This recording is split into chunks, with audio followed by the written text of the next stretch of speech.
al Señor en oración. Estamos delante de tu palabra, oh Dios. Te rogamos y te suplicamos que ella sea de bendición, consuelo y guía para nuestra vida en este tiempo. Abre nuestro corazón, nuestra mente, nuestro cuerpo, nuestro espíritu para escuchar palabra tuya en este tiempo. En el nombre de Jesús oramos. Amén. El texto que hemos escogido para nuestra reflexión en este día lo encontramos en la carta del apóstol Pablo a Filemón. Esta es una carta muy particular y muy especial. Es una carta muy particular porque es una carta muy íntima. Es de un amigo a otro amigo, de un creyente a otro creyente, enfrentando la realidad social que existía en aquel momento. Filemón ha perdido a uno de sus esclavos, Onésimo. Por alguna razón, Onésimo se encuentra con Pablo en sus prisiones y le dice, le cuenta, le comparte las razones y los motivos por los cuales se ha escapado de Filemón. Onésimo era un esclavo. La esclavitud era parte del sistema económico, político y social en el mundo del primer siglo, donde la iglesia cristiana comienza a desarrollarse. Es un proceso difícil y largo. La esclavitud podría darse por dos razones fundamentales. En primer lugar, podría uno ser esclavo por un combate militar, por una invasión militar. Los romanos en aquel tiempo conquistaban los pueblos y a sus integrantes y habitantes los tomaban en muchos casos y los esclavizaban. Pero también uno podría convertirse en esclavo debido a las deudas económicas que uno pudiera tener. Si uno no tenía los medios para pagar la deuda, uno se podía entregar como esclavo hasta que la deuda fuera saldada. El ser esclavo en aquel tiempo y también en nuestro tiempo significa perder total independencia, total autonomía de lo que uno es y de lo que uno quiere ser. Uno está al servicio total y completo del amo. En muchos casos el amo puede hacer lo que quiera con nosotros. Podría revender, podría alquilarlo a otra persona. Así que el esclavo, esa persona dejaba de ser persona y se convertía en un objeto de cambio, de dominio para la sociedad. Los esclavos eran tratados injustamente. A veces se les exigía y se les pedía que hicieran cosas que no estaban en su poder hacerlo, o no tenían las habilidades, o no tenían la fuerza o la capacidad para hacerlo. Y muchas veces eran castigados por esa razón. En esta carta el apóstol Pablo habla con Filemón como si fuera un hermano, un amigo íntimo, y tratan de un elemento importante: qué hacer con un esclavo que ya no es esclavo, sino que es un hermano en la fe que ha sido liberado por la sangre de nuestro Señor. Es cierto, el apóstol Pablo no condena la esclavitud en esta carta. No podía hacerlo porque esa era parte de su estructura social, política y económica. Pero aún así, Pablo da un paso adelante en un proceso de liberación para un esclavo. Pablo pudo haber llamado a las autoridades y haber hecho que llevaran preso a Onésimo. Pudo haber llamado a Filemón y le decir, yo tengo a esta persona contigo. No sabemos, son meras especulaciones, las razones por las cuales Onésimo escapó de su amo. Lo que sí sabemos es que el apóstol Pablo en esta carta nos dice, yo lo recibí, lo mantuve, lo cuidé de tal manera que se convirtió en un hermano de la fe. Y Pablo le dice a Filemón lo siguiente: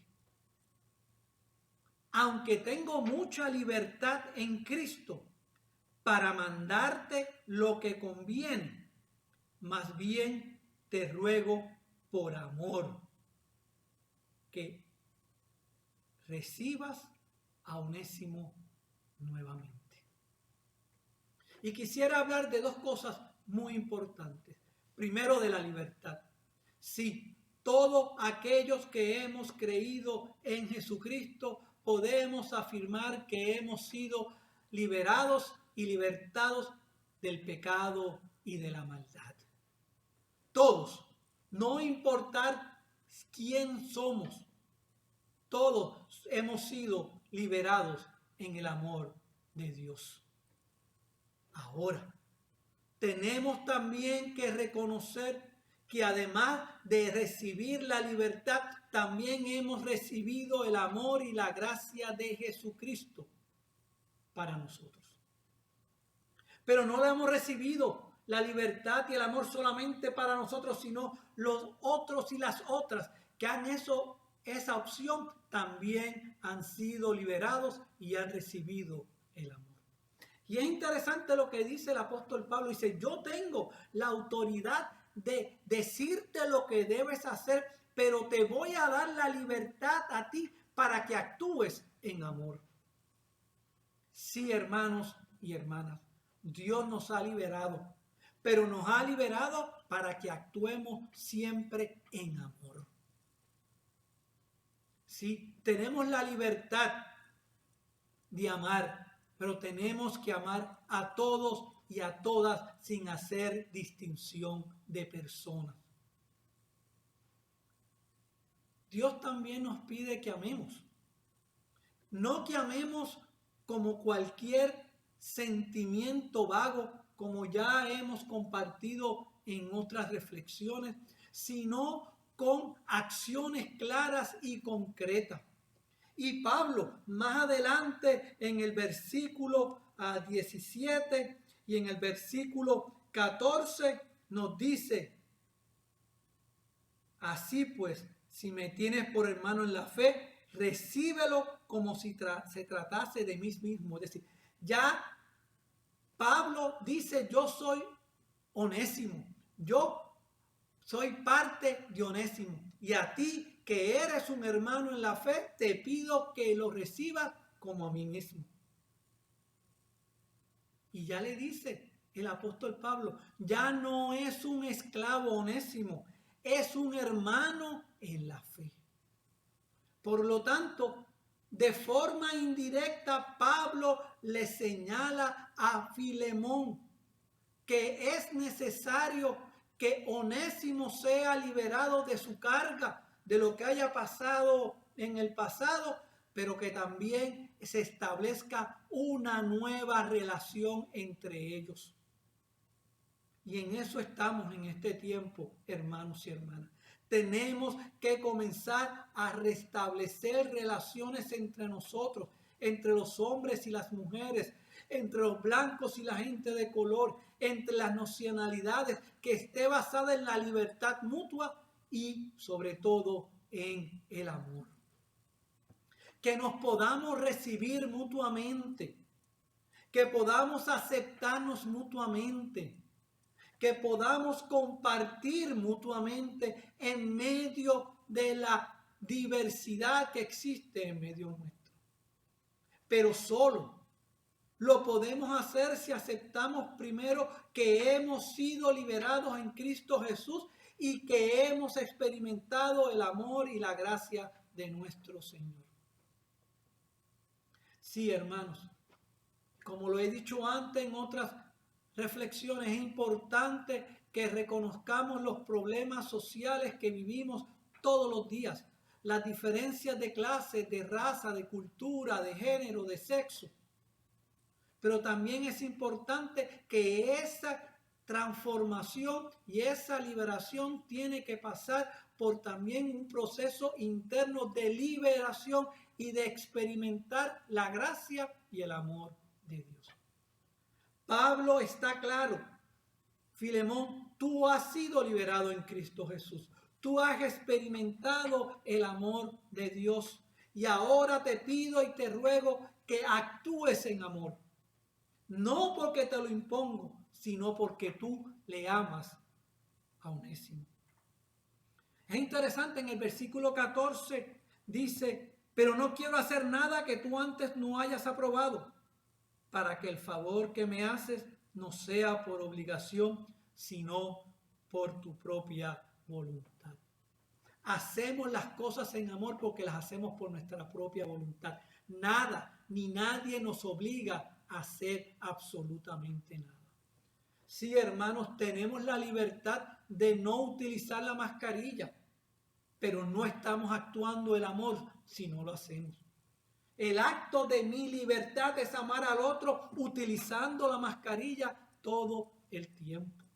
Sí, como congregación tenemos la libertad de reunirnos en un espacio físico y estar juntos, pero en el amor que le tenemos a nuestros hermanos y a nuestras hermanas y a nuestra comunidad, actuamos en amor y decimos, mejor lo hacemos por internet. Nuestra libertad tiene que estar ligada al amor, no al amor propio, sino al amor que le tengo al otro y a la otra. La libertad de Jesús fue entregarse por nosotros. Y nuestra libertad tiene que estar fundamentada en el amor, en la compasión y en la solidaridad de unos con los otros. Así que, hermano y hermana, en esta hora te invito a que pienses y reflexiones sobre la libertad que Cristo te ha dado. Que pienses y reflexiones sobre el amor que Dios ha derramado sobre ti. Pero que reflexiones cómo utilizas esa libertad. Si es para oprimir a otros, a otras, es para mantener a otros y a otras fuera de las bendiciones de Dios. Cómo ese amor que has experimentado en Cristo Jesús lo expresa a otros y a otras que son distintos y diferentes a lo que eres, a lo que piensas y a lo que haces. Podríamos estar aquí horas hablando sobre esta pequeña carta, la carta más pequeña que escribió el apóstol Pablo, pero es una carta sumamente poderosa en su mensaje. Tenemos que actuar en libertad, pero también tenemos que actuar en amor. Y solo el amor nos va a dar la total y completa libertad. Si amamos a Dios, nos amamos a nosotros mismos y amamos a nuestro prójimo y a la naturaleza, seremos verdaderamente libres. Señor, damos gracias por tu palabra. Te pedimos y te rogamos y te suplicamos que llene nuestra vida, que nos lleve y nos empuje a vivir una vida de plena libertad en el amor hacia ti y hacia aquellos que nos rodean de distintas maneras. Ayúdanos a que nuestra libertad siempre sea la libertad de amar a otros y a otras, tal y como son. Que esa libertad en el amor sea para que todos y todas puedan experimentar la vida plena, abundante y eterna que tú nos has prometido. Gracias, Señor, por tu libertad. Gracias, Señor, por tu amor. Ayúdanos a que podamos siempre utilizarla para tu gloria y para tu honra.